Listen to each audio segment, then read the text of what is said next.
2 linggo matapos ang pista kay na Juan ay nagsimula na ang aming review ng aking kurso.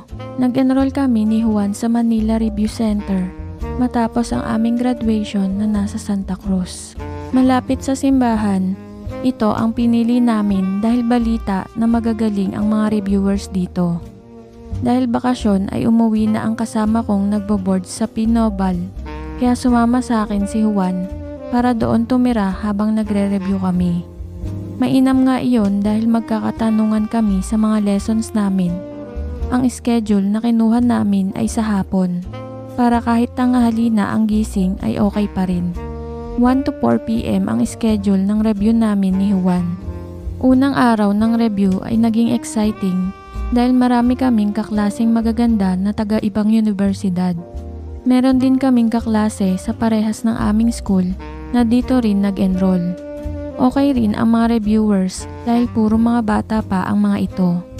Pagdating ng 4 p.m. ay naglalakad-lakad kami ni Juan sa bandang rekto. Nagkatinginan kami nang mapatapat kami sa Dakota Bar. Tol, wala ka bang naaalala dito? Tanong sa akin ni Juan. Sina Bes at Marlene. Sagot ko naman na nakangiti habang naaalala ko ang nangyari nang ilabas namin sila.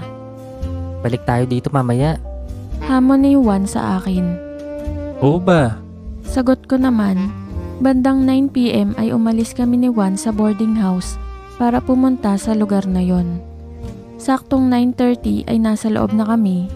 May lumapit sa aming waiter at umorder kami ng 2 beer at sizzling sisig. Boss, nandito ba sina Bes at Marlene? Tanong ko sa waiter. Wala na po, bossing. Sagot naman ng waiter. Nasa Japan na po sila noong 1 buwan pa. Marami nga po ang naghahanap sa kanila eh.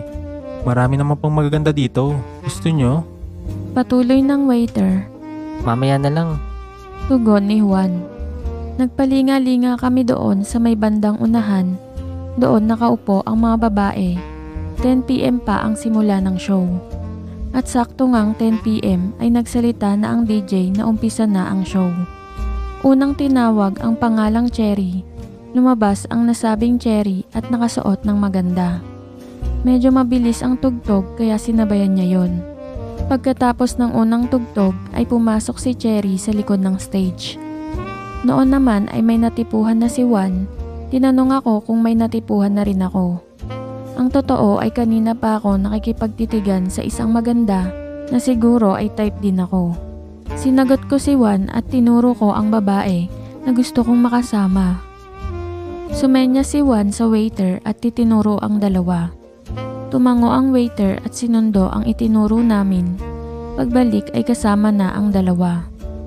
Hi, I'm Criselda. Sabay abot sa akin ng kanyang kamay. Ako naman si Aaron. Pakilala ko naman. Ako naman si Judy. Pakilala naman ng isa kay Juan. Juan. Maikling tugon ni Juan pero di niya binitawan ang kamay nito. Ikaw ha? Sabay tawa ni Judy. Ikinuha namin sila ng maiinom.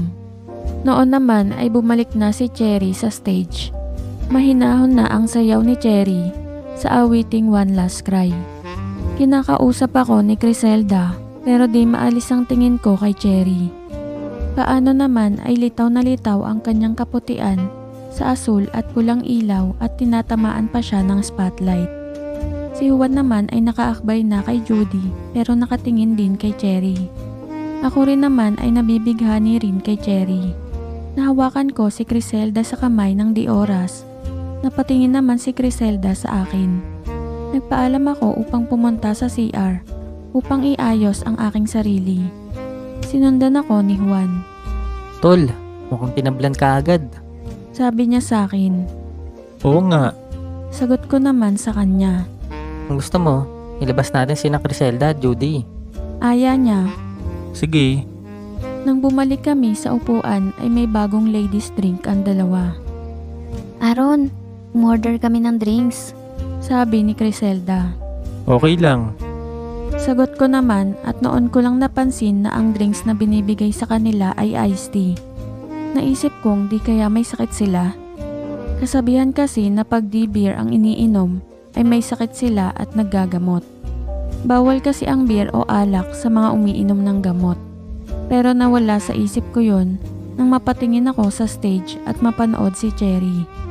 Ang amo ng muka ng babae at kung masasalubong ko ito sa daan ay hindi ko iisipin na kakaiba siya. Napasulyap ako kay Juan at nakita kong abala sila ni Judy.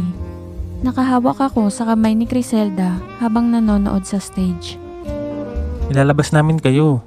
Gusto mo? Oo, kaya lang 1 AM pa kami pwedeng lumabas.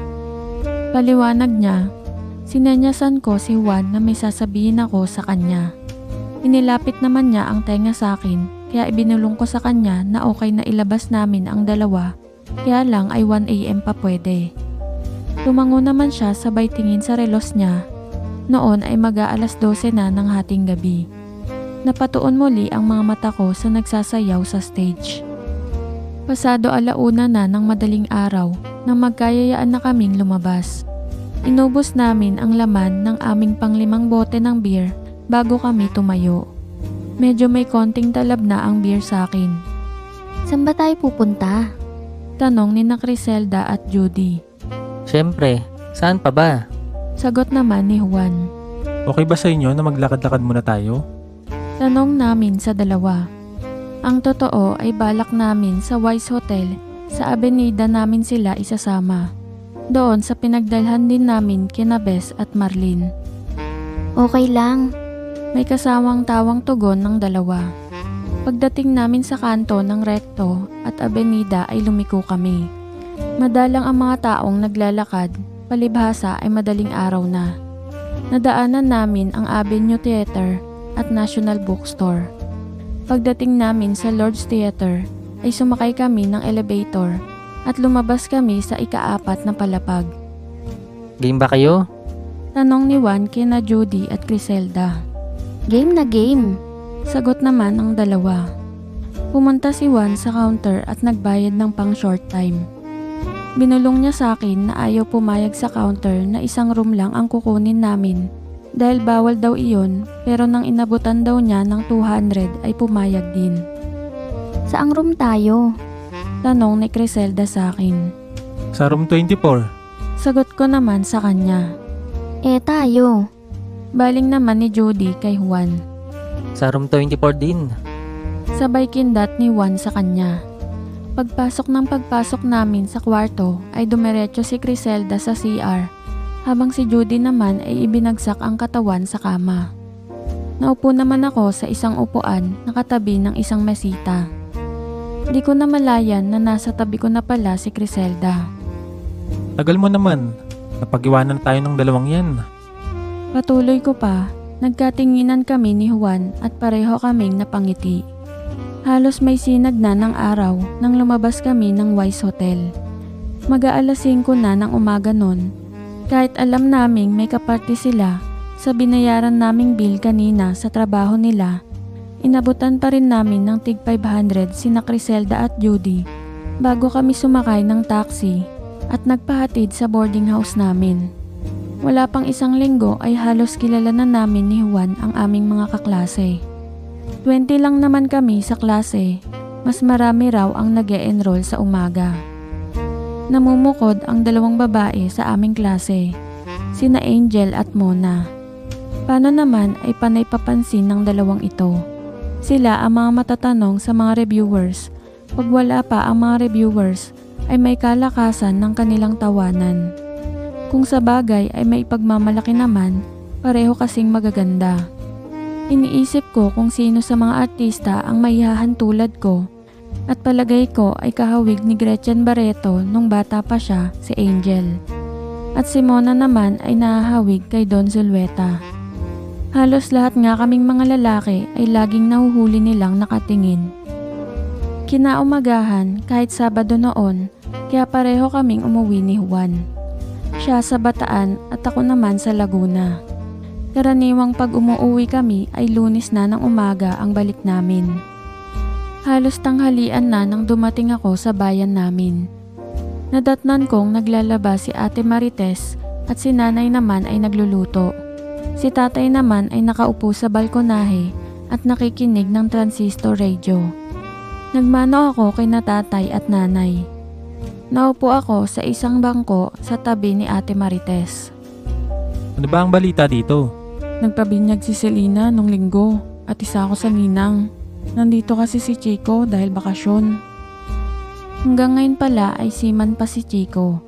Napag-alaman kong may sarili na silang bahay at doon din sa compound ni na Selena nagpagawa. Si Jeline nga pala, kamusta naman siya? Patuloy na tanong ko. Si Jeline ang nakababatang kapatid ni Selena. Noon pa ay medyo may pagkamoderno ang babaeng iyon, kaya di na ako nagtaka nang mabalitaan kong maaga siyang nakapag-asawa ng isang taga-kabilang bayan. Nag-attend daw ng birthday party ng kaibigan pero di na nakauwi kaya lumabas na nagtanan sila. Ayun, walay na sa asawa. Ewan ko ba kung bakit nagkaganon yun? Kung ano ang ibinait ng ate niya, kabaliktaran naman siya. Sagot ni Ate Marites. Mabuti nga at di nagkaanak ang mag-asawa.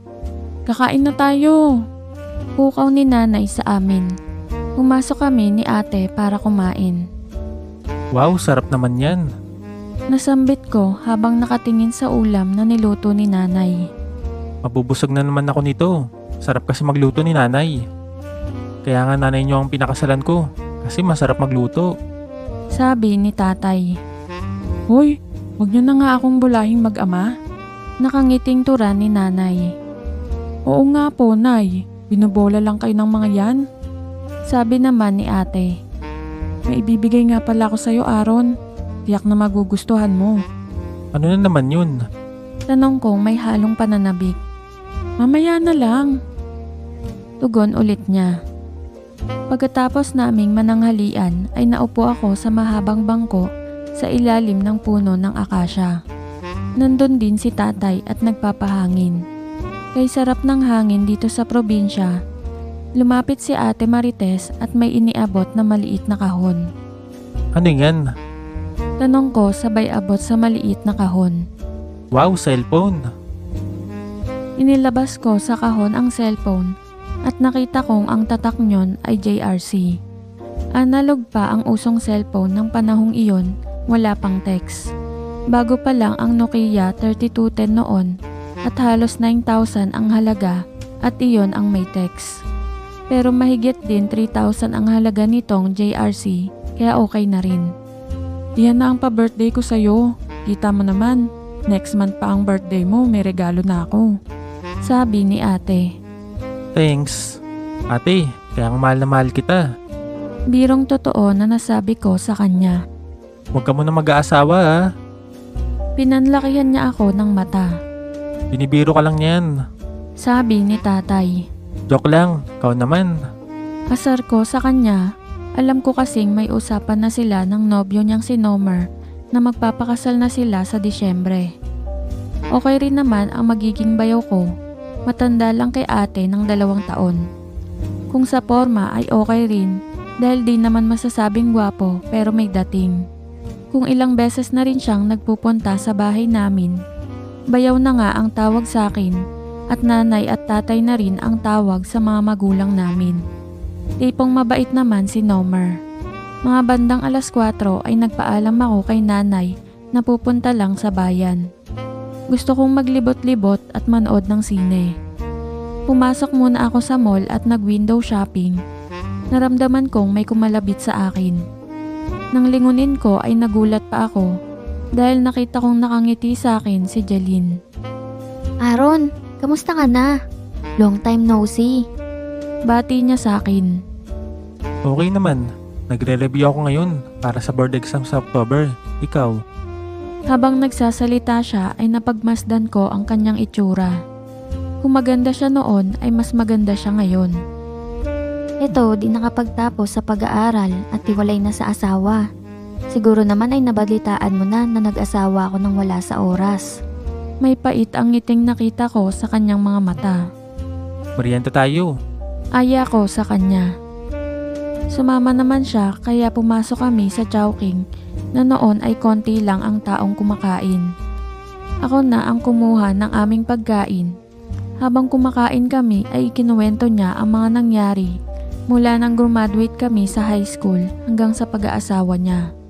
Nakikinig lang ako sa kanya habang pinagmamasdan ko ang kanyang muka. Di ka naman yata nakikinig eh. Sabi niya sa akin. Ang ganda mo kasi ngayon. Sagot ko sa kanya. Hoy, Mr. Aaron. Dati na po ako maganda, di ba? Sabay tapik sa braso ko. Ano kaya diskartehan ko ito? Total, iwalay naman sa asawa. Sa loob-loob ko. Saan ka ba pupunta? Manonood sana ako ng sine. Wala kasi akong magawa eh. May pupuntahan ka ba? Yung type mo, ay di manood tayo. Aya ko. Iniisip kong pag sumama ito ay ayos. Sige, sama ako. Wala naman akong gagawin. Pagsang-ayon niya. Sa narinig ko ay parang pumalakpak ang aking tenga. Nang lumabas kami ng Chowking ay humawak pa si Jeline sa braso ko. Nilakad lang namin ang sinehan dahil malapit lang naman. Ang sinehan dito, bagamat ay luma na ay air condition naman kaya okay na rin. Kumuha ako ng ticket habang tinitignan ni Jeline ang mga showing na palabas. Friday the 13th Part 5 ang nakita kong palabas na pelikula dito.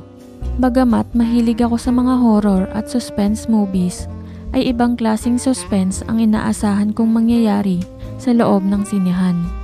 Balcony ang kinuha ko at tamang-tama dahil hindi pa nag-uumpisa ang palabas nang kami ay pumasok. Nasalubong pa namin ang mga naglalabasan galing sa loob at yung iba ay papunta sa CR. Doon kami pumwesto sa pinakataas ng balcony.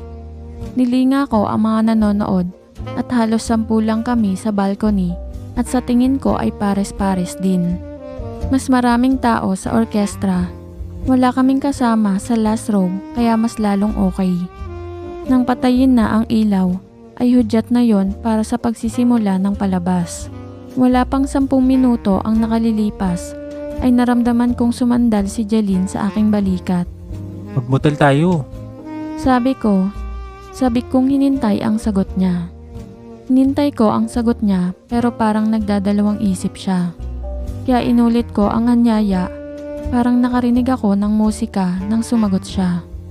Sige, kaya lang baka may makakita sa atin. Sino pa makakita sa atin? Gabi na.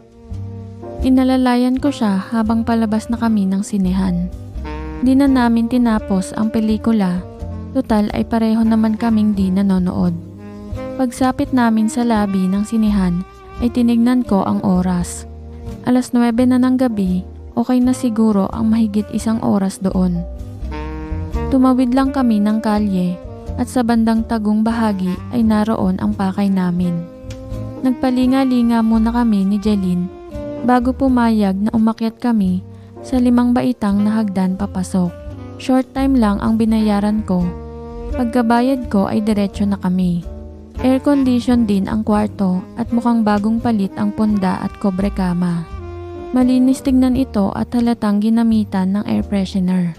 Sobrang saya sa pakiramdam na makasama ko muli siya ng mga oras na yun. Kinuha niya ang relos na ipinatong sa katabing mesita. Naku, mag-aalas 11 na pala. Gulat na sabi niya sabay bangon. Mag-shower muna tayo para peresko tayo paglabas natin. Anyaya ko naman. 11:00 na nga nang lumabas kami. 10:30 PM lang naman kaninang tinignan niya ang kanyang relos. Sumakay kami ng tricycle pa uwi pero malayo pa sa amin ay bumaba na ako. Mas malayo ang bahay nila sa amin pero pareho ang dadaanan. Mahirap nang may makakita sa amin na magkasama. Kinuha naman niya ang address ng boarding house ko sa Manila at papasyalan daw ako pag naluwas siya. Nang Lunes na yon ay maaga akong lumawas ng Manila para makapagpahinga pa bago ako pumasok sa review class. Dumating ako sa boarding house ng 10 AM. Isinama ko na sa tanghalian si Juan para pagdating niya ay kakain na lang kami. Pero sumapit ang 12:00 ng tanghali na wala pa siya. Ano kaya ang nangyayari sa taong yun at wala pa? Pero hindi na siya dumating bago mag 12:30 PM kaya pumasok na lang akong mag-isa. Ganon pa rin ang mga kaklase ko, maiingay. Napansin ko sina Mona at Angel na sexy ang mga suot. Natapos ang klase namin na hindi dumating si Juan Kaya mag-isa akong nagmeryenda sa katapat na Chowking. Nag-uumpisa na akong kumain nang may magsalita sa likuran ko. Aaron, pwede bang makijoin sa table mo? Wala na kasing bakante.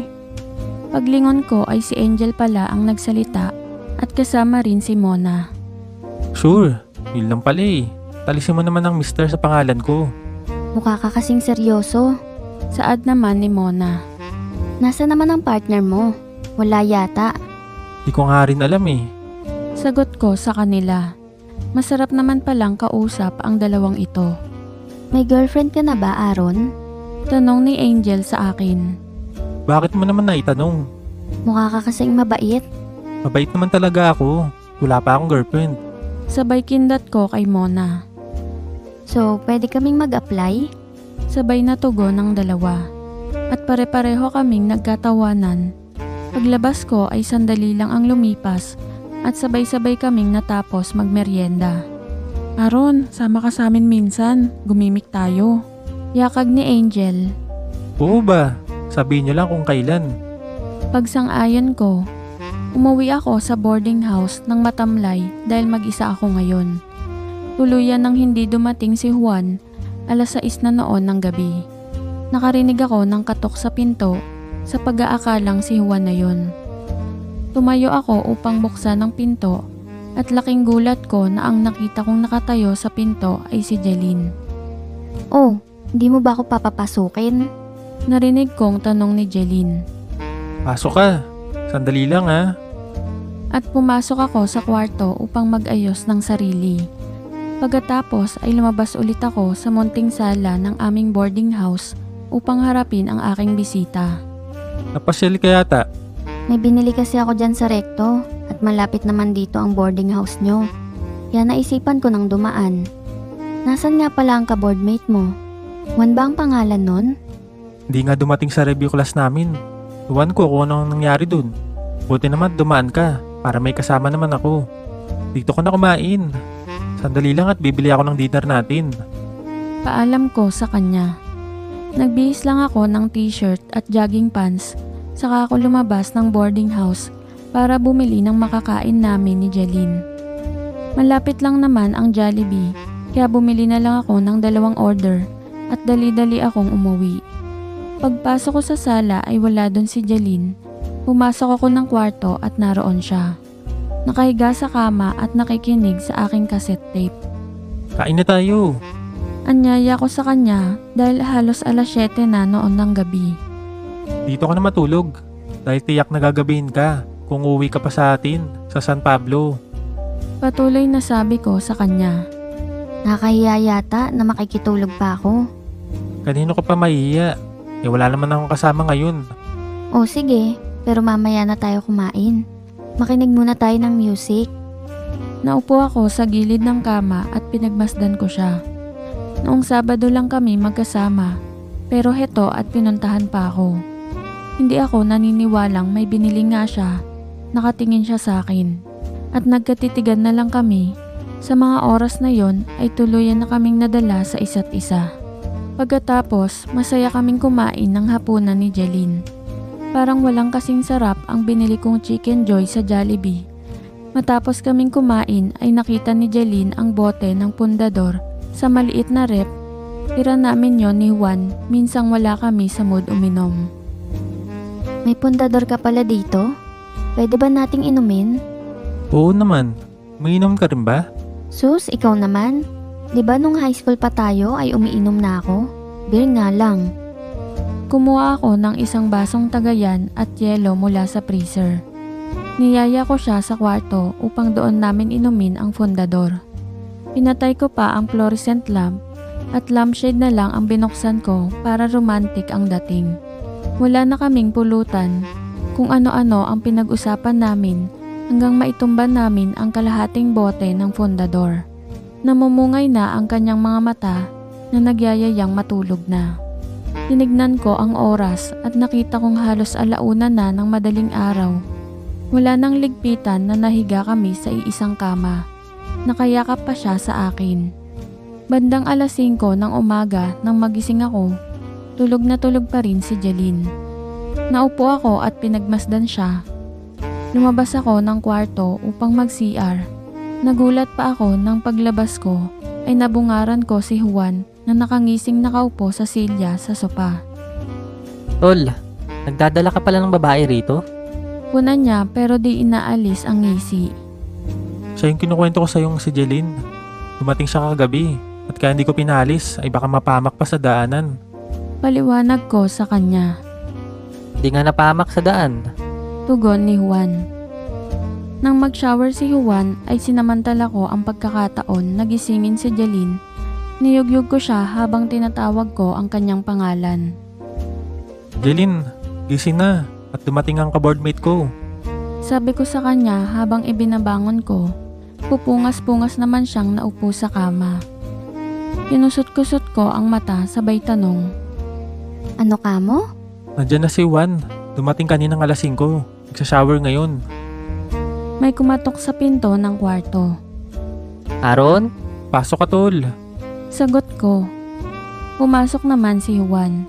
Nakapaligo na siya. Pinagkilala ko sila. Jeline, siya yung kasama ko dito. Si Juan. Tol, siya naman ang kaibigan ko. Ang taga sa amin sa San Pablo. Si Jeline. Kinamayan pa ng lokong si Juan si Jeline. Kayo naman ang maligo. Mukhang nagkasarapan kayo ng inom kagabi. Naubos niyo pala ang pundador sa rep. Sige na, ako na ang magluluto ng almusal natin.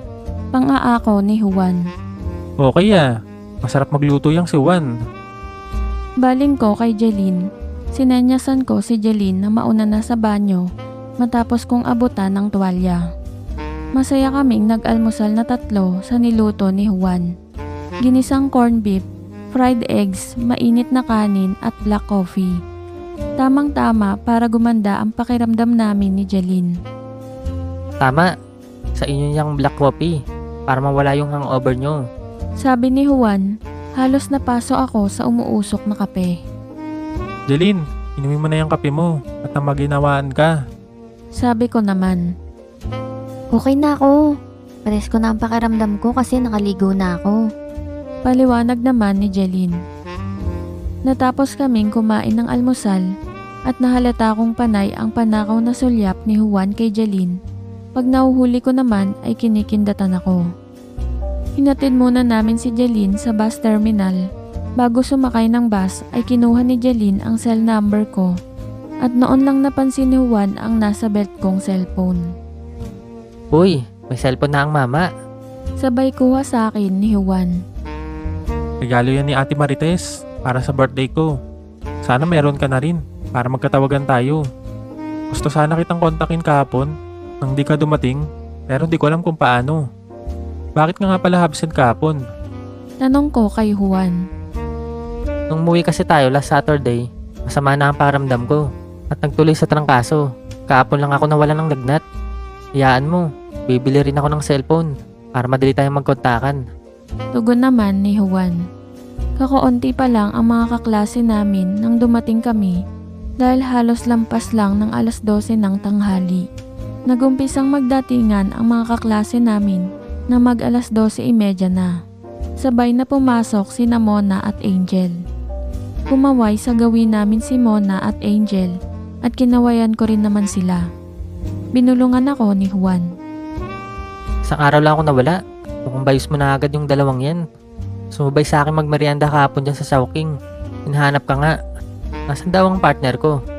Paliwanag ko, lumapit naman sina Mona at Angel sa amin at sa tabi namin na upo. Oh, ito na pala si Juan. Pwede na nating ituloy ang paglabas. Sabi ni Mona. Nakatingin sa akin si Juan kaya ako na ang nagpaliwanag. Nagayayang lumabas daw tayo. Okay yun Kailan? Call agad si Juan. Mamaya pagkatapos ng review class natin. Pero wag na tayong lumabas. Makinig na lang tayo ng sound sa pad namin. Sabi ni Angel. Pagkatapos ng class namin ay sumakay kami ng taxi at nagpatid sa pad ni na Angel at Mona. Okay ang pad ni na Angel. Tamang-tama sa kanilang dalawa. Tipikal na uso ngayon na space saver. May 1 room at sala, pero magkasama ang kitchen at dining area. May TV, DVD player at components. Binuksan ni Angel ang ref sa kitchen. Naku, wala pala tayong maiinom at saka pulutan. Nagpresenta kami ni Juan na bibili ng maiinom at pupulutanin, pero sabi ni Mona ay sina Juan at Angel na lang daw. Alam daw kasi ni Angel ang mga foods na gusto niya. Okay naman kay Juan na siya ang sumama kay Angel. Bago tuluyang lumabas ay nahuli ko si Mona na kumindat kay Angel. Pumasok naman si Mona sa kwarto, kaya sinamantala ko iyon upang pumunta sa banyo. Tamang-tamang patapos na ako nang maramdaman kong may yumakap sa likod ko. Si Mona iyon dahil kaming dalawa lang ang tao doon. Makalipas ang ilang oras, may narinig kaming pagbukas ng gate. Nagsara naman ng banyo si Mona. Nasa tabi na ako ng ref nang pumasok sina Juan at Angel. May hawak akong bote ng tubig. Tagal naman nyo. Sabi ko sa kanila. Ito kasing si Angel. Kung ano-ano ang hinahanap na bibilin. May 7-Eleven naman doon sa kabilang kanto. Ayaw pa doon na kami bumili. Reklamo naman ni Juan. Ay naku, nakagalit ko kasi yung cashier doon. Kaya ayaw ko nang doon bibili. Di bali, maaga pa naman ah. Pwede naman kayong dito matulog kung gusto nyo. Paliwanag ni Angel. Talaga? Gusto ko yan. Sabi ni Juan. Si Mona nga pala. Hanap ni Angel. Masok dyan sa banyo kanina, bago kayo dumating. Sagot ko naman. Paglabas ni Mona sa banyo ay ako naman ang pumasok. Paglabas ko sa banyo ay nakita ko sina Mona at Angel na naghahanda ng pulutan namin sa kusina. Natanawan ko naman si Juan na nasa sala at naghahanap ng BCD songs na isasalang sa player. Pagkakita sa akin ni Mona at Angel ay nagtawanan sila.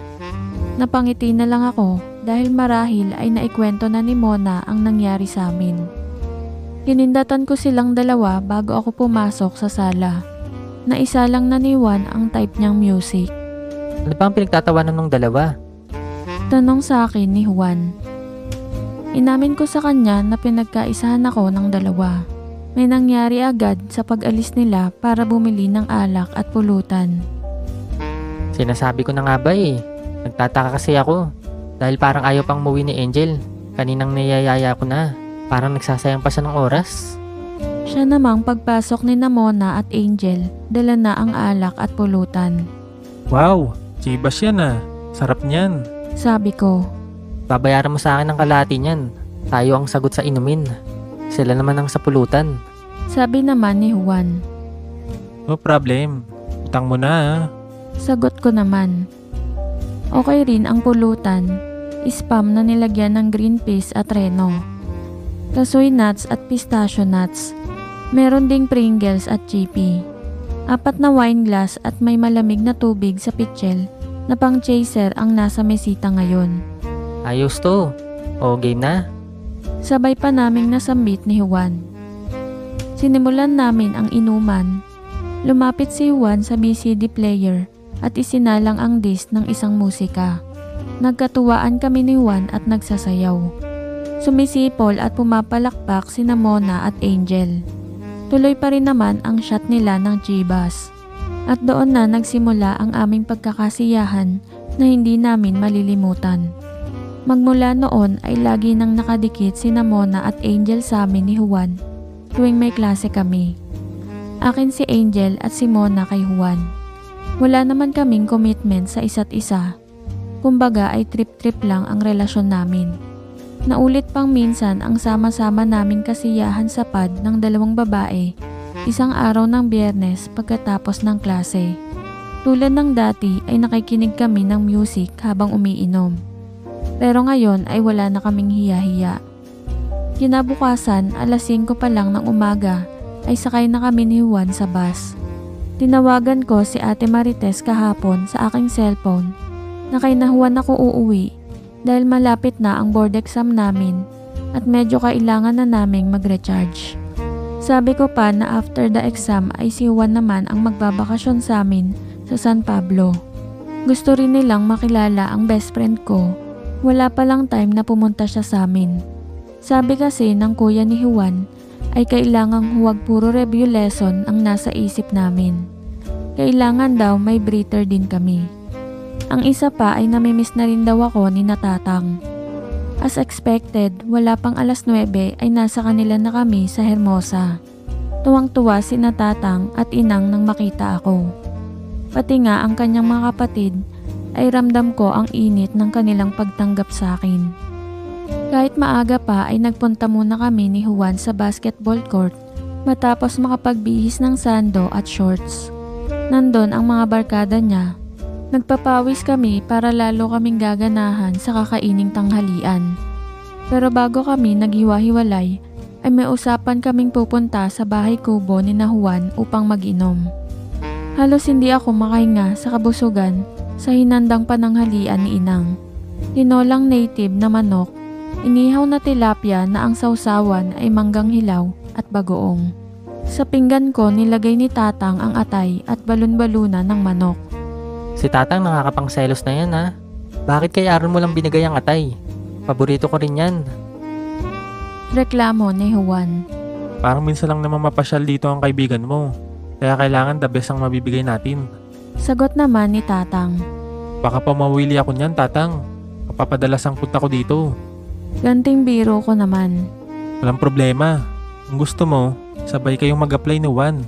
Para dito ka na rin titira. Pakli naman ni Kuya Wancho. Okay yun. Malay natin baka dito ka na rin makapag-asawa. Maraming ang nangangamusta sa'yo mula nang mamista ka rito. Bakit daw di ka na nabalik? Sagot naman ni Inang. Nangingiti na lang ako sa takbo ng usapan namin pero parang tumataba ang puso ko dahil parang anak at kapatid na rin ang turing nila sa akin. Sakto Kuya Juan. Kayo na ni Kuya Aaron ang magdala ng pagkain ni Jeric sa bukid. Total ay pupunta naman yata kayo doon. Sabi ng bunso nilang babae. Si Jeric ay ang sinundan ni Juan at nag-aasikaso sa bukid nila. Kaya kami na nga ang nagdala ng tanghalian ni Jeric.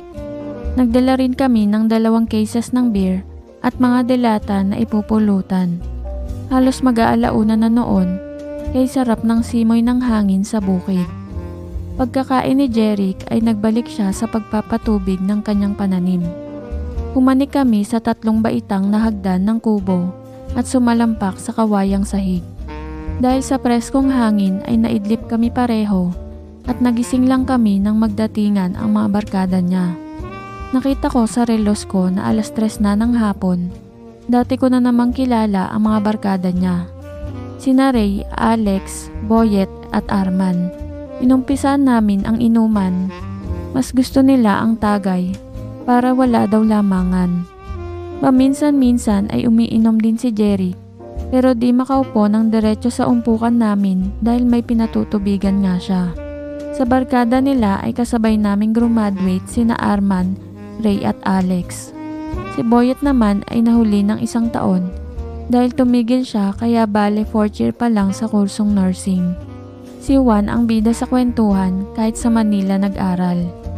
Kinuwento ni Juan sina Mona at Angel at pati na rin si Jeline. Sina Boyet at Alex at Arman ay nagkwento rin ng nakaraan nila. Napansin kong tahimik lang na nakikinig si Boyet. O ikaw naman Boyet ang magkwento. Sabi ko kay Boyet. Wala pang maikukwento yan. Turan ni Ray. Wala namang kantsawa na nangyari.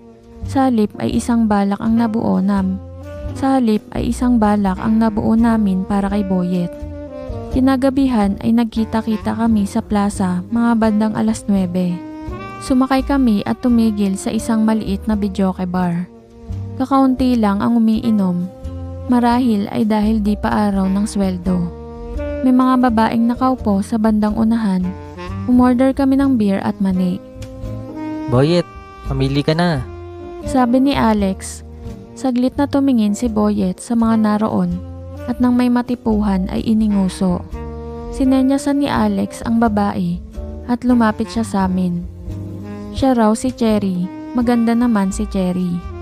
Binulungan ni Cherry si Boyet na pumunta na sila sa kubo na nasa likod ng videoke bar. Dumating ang araw ng aming board exam. Unang linggo iyon ng Oktubre. 2 araw ang exam namin na ginawa sa aming universidad. Nahati sa 5 bahagi ang exam. Ang unang 3 bahagi ay binuno namin ng Martes at ang huling 2 bahagi ay sa araw naman ng Miyerkules. Sa umaga lang ginagawa ang exam namin. Sa dinami-dami naming magkakaklase ay wala man lang akong nakasama sa aking kwarto. Maging si Juan ay hindi ko rin nakasama sa room assignment. Pagkatapos ng unang araw ay hinanap ko sina Mona at Angel pero hindi ko nakita. Nagkita kami ni Juan at nang naglalakad na kami pauwi ay nabanggit niya na hindi raw kumuha ng exam sina Mona at Angel. Nalaman daw niya iyon sa isa naming kaklase na kasama niya sa kwarto. Naipasok na raw ang dalawa sa trabaho as sales representative sa isang kumpanya.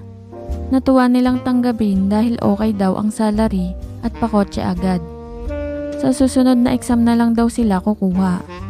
Natuwa ako sa balitang iyon at alam kong magiging successful sila sa sales.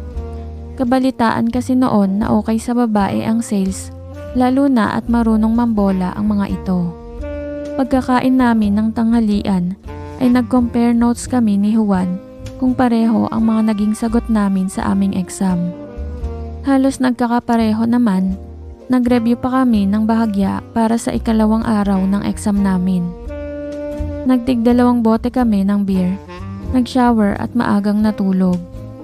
Kailangang presko kami kinabukasan para sa aming exam. Medyo mahirap ang ikalawang araw. Siguro kaya hinuli ito ay dahil may kahirapan nga pero sa tingin ko naman ay nakuha ko rin. Sa labas na kami kumain ng tanghalian ni Juan kasama ng ibang nag-e-exam. As expected, ang usapan ay kung paano nila sinolve ang problem sa exam. Yung iba naman ay tungkol sa paghahanap ng trabaho ang topic. May usapan kami ni Juan na sasama sa akin sa San Pablo pagkatapos ng exam para siya naman ang makilala ng mga magulang ko at ni Ate Marites. Itinawag ko iyon kay Ate Marites na doon na kami tutuloy pagkatapos ng ikalawang araw ng exam namin.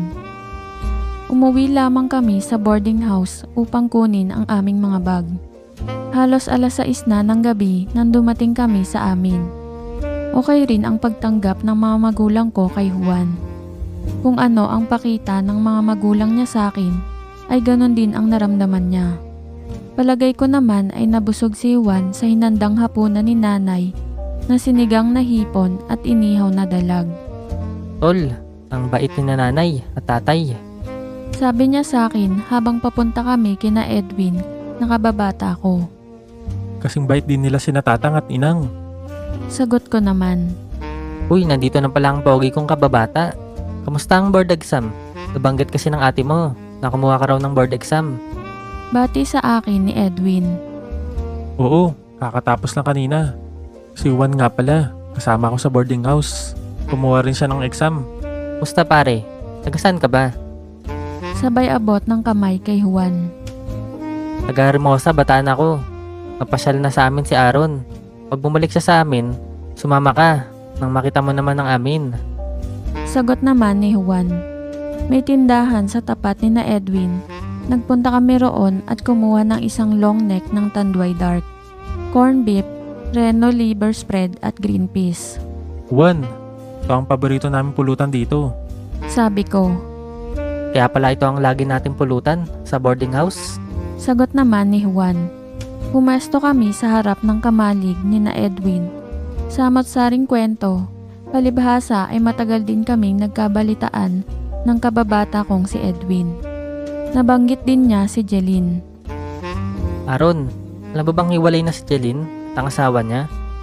Tanong ni Edwin sa akin. Nabanggit na sa akin ni ate noon. Di na ba sila magkakabalikan? Sagot ko naman. Hindi na. Umayaw na ang asawa niya. Palibasa, di naman talaga sila nagkakagustuhan. At parang lumabas na parehong silang napilitan. At alam mo ba na may nakaraan din kami? Patuloy niya ang kwento ni Edwin. Nagkatinginan kami ni Juan. Kunwari ay nagulat ako. Oo talaga? Paano naman nangyari yun? Tanong ko. Nagkita kami sa plaza at niyaya ko manood ng sine. Nagmerienda kami. Hindi ako makapaniwala. Nasasama siya sa akin. Sabi naman ni Edwin. Sinenyasan ko si Juan na huwag magbanggit tungkol kay Jeline. Nang maubos na ang iniinom namin ay nagpaalam na kami. Habang naglalakad kami ay nagkomento si Juan tungkol kay Jeline. Saan ba ang bahay niya? Puntahan kaya natin? Tanong ni Juan. Gabi na. Alas 11 na. Bukas ay ayayin ko mag-swimming. Sagot ko naman. Aba, okay yan. Tulog na ang mga tao sa aming bahay nang dumating kami. Mainit kaya napagpasyahan naming maligo sa poso sa likod bahay namin. Madilim doon kaya malaya kaming nakapaligo. Pagkaligo ay diretso kami sa kwarto ko. Pandalawahan ang higaan kong papag at kasya kami ni Juan doon. Bukas ang bintana ng kwarto kaya malamig ang pasok ng hangin. Kinaumagahan ay tinawagan ko si Jeline sa kanyang cellphone. Niyaya ko siyang mag-swimming at sinabi kong kasama ko si Juan. Pumayag siya at nagkasundong magkikita sa plaza ng 3 p.m. Pagkakain ng tanghalian ay nagpaalam kami kay nanay na magsaswimming kami kaya may dala kaming bag na laman ang pangpaligo, tuwalya at 750 ml na pundador. Eksaktong alas 3 ay nandun na si Jeline sa tagpuan namin. 4 p.m. kami nang dumating. Kakaunti lang ang naliligo, palibhasa ay Huwebes. Kumuha kami ng cottage at pagpasok pa lang namin sa loob ay sabay-sabay kaming nahiga sa kama. Para kaming mga bata na naghaharutan at nagkikilitian. Maligo na tayo. Magbihis ka na ng pampaligo mo. Sabi ko kay Jeline. Pumasok siya sa banyo at nang lumabas ay pareho kaming napatulala ni Juan. Kulay asul na matingkad ang kanyang suot. Wow, sexy. Sabay naming sabi ni Juan. Hoy mga senyorito, kayo naman na magbihis at nang makapag-swimming na tayo. Mukhang masarap maligo ngayon. Sabay labas niya ng cottage. Lumabas kami ng cottage upang maligo na sa pool. Masaya kaming nagharutang 3 habang naliligo sa swimming pool. Halos 1 dosena lang yata kaming naliligo sa pool, kaya hindi masyadong dumudumi ang tubig sa pool. Kay saya ng college days namin, 5 buwan pa ang hihintayin namin ni Juan bago lumabas ang resulta ng board exams. Sana ay pareho kaming makapasa. For the meantime, paghahanap ng trabaho naman ang aasikasuhin ko.